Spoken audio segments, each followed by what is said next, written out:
Moviegoers with his legendary portrayal of Jesus in the film The Passion of the Christ. Now actor Jim Caviezel is taking on a powerful new role, addressing Christian persecution in the Middle East. We're not afraid to die. That's why we're going to win. I'm not afraid either. Do your job.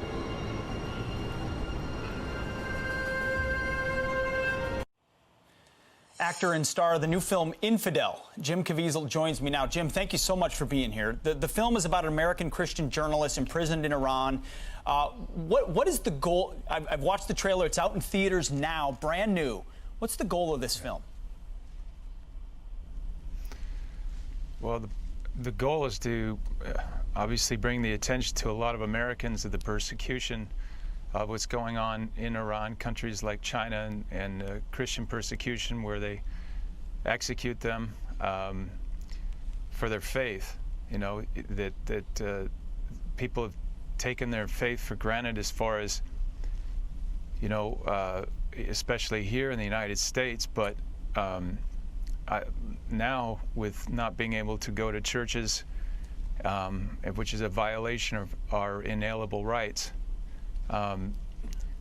we need to start standing up.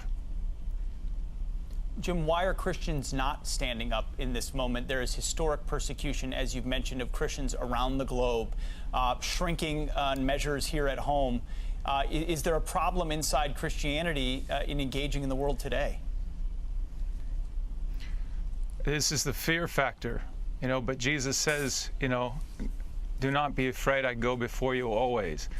And that was a big part of when I got to do The Passion of the Christ, and the understanding that, you know, at one point when I was struck by lightning and I had to have 2 heart surgeries, open heart as well, that it could cost me my life. But I knew that was the whole message of the Gospels when Peter and Paul, and especially when I was reading Paul's letters to the Romans, it moved me so much that here this man knows he's going to be butchered by the Romans, but he stood up.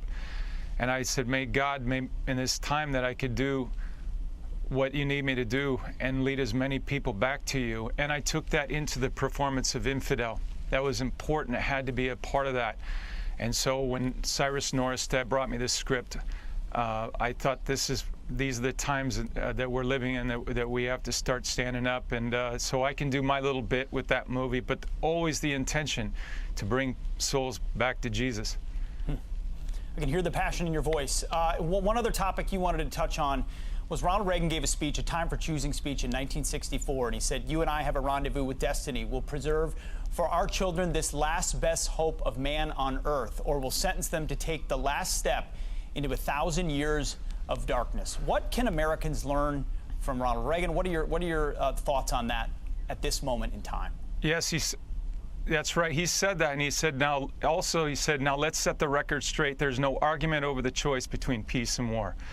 But there's only one guaranteed way you can have peace, and you can have it in the next second: surrender. Admittedly, there's a risk in any course we follow other than this, but every lesson in history tells us that the greater risk lies in appeasement. And this is a specter our well-meaning Christian liberal friends, our priests, bishops, and pastors refuse to face, that their policy of accommodation is appeasement. And it gives us no choice between peace and war, only between fight and surrender. If we continue to accommodate, continue to back and retreat, eventually we will have to face the final demand, the final ultimatum. And what then? When Satan has told the people of this world, he knows what our answer is going to be. He has told them that we're retreating under the pressure of his Cold War, and someday when the time is right to deliver his final ultimatum, our surrender will be voluntary, because you see, by then we will have been so weakened from within, spiritually, morally, economically.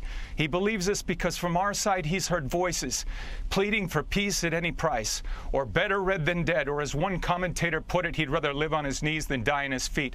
And therein lies the road to war, because those voices don't speak for the rest of us.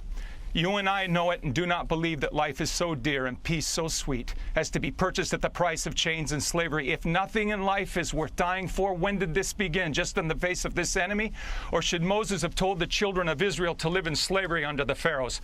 Should Christ have refused the cross? Should the patriots at Concord Ridge have refused to fire the shot heard around the world? The martyrs of history were not fools, and our beloved dead who gave their lives to stop the advance of the Nazis did not die in vain. Where then lies the road to peace? Well, it's a simple answer after all, that you and I have the courage to tell our enemies there is a price we will not pay. There is a point beyond which evil must not advance. In the words of Reagan, evil is powerless if the good are unafraid. Jim Caviezel, thank you so much for that insight, and congratulations on the powerful film, Infidel. Thank you.